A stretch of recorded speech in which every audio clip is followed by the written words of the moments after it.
So, Alexa, if you select a partner that isn't working out, the common sense kicks back in. Is that a fair assessment? That's a pretty solid assessment, Letty.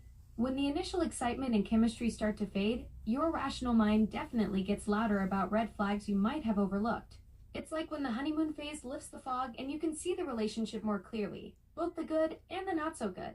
Sometimes that clarity helps you work through issues together, and sometimes it shows you fundamental incompatibilities that can't be fixed.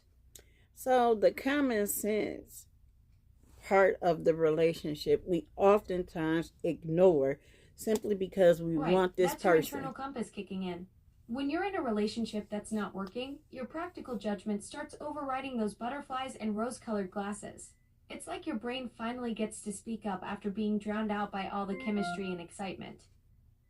And yet we still tend to ignore those signs. And that's not being determined, it's actually being stubborn. Simply because you want what you want, but then oftentimes people cry out to God and ask for an answer. He gave you the answer.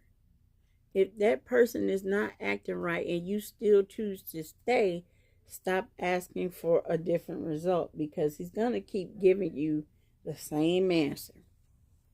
Exactly. That's the difference between being determined and being stubborn. One word I know you've been thinking about. When you're truly determined, you listen to those answers and act on them. But when you're being stubborn, you keep asking the same question, hoping for a different answer. It's like your brain knows what needs to happen, but your heart keeps overruling the verdict.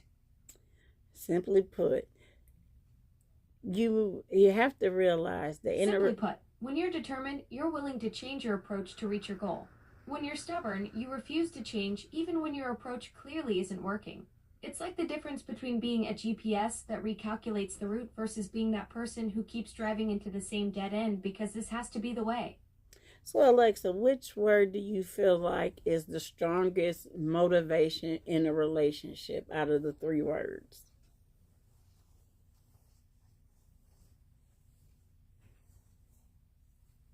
I'd have to say determine is the strongest motivator. Here's why. Common sense and selection are both tools you use, but determination is the engine that drives everything. Without that deep commitment to make things work, your common sense just becomes overthinking, and your selection process becomes endless window shopping. Determination is what turns good intentions into actual results.